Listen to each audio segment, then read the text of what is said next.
আমি নিয়ত করছিলাম আরও 23 সালে, কিন্তু টাকা অভাবে আমি যেতে পারি।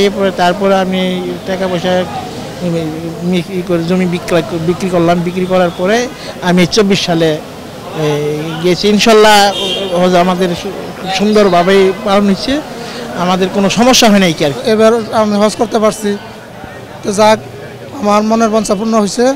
আমি এখন নিজে শুদ্ধ হব, আমার পরিবারকে শুদ্ধ করব, এলাকাকে শুদ্ধ করব।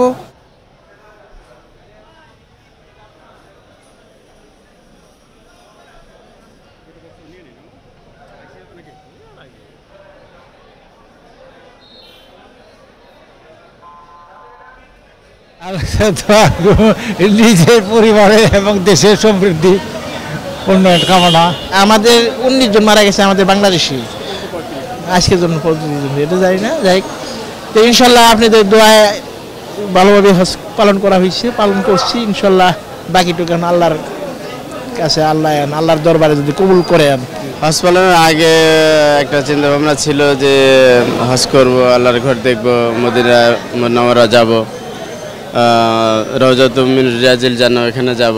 তো আলহামদুলিল্লাহ ওখানে গিয়ে দেশের জন্য দোয়া করেছি, সবাইকে মানে ভালো দিক নির্দেশনা দিতে পারি। হজ ব্যবস্থাপনা যেগুলো ছিল মোটামুটি সেগুলো সন্তোষজনক, সেদিক দিয়ে মোটামুটি আলহামদুলিল্লাহ কোনো সমস্যা হয় নাই।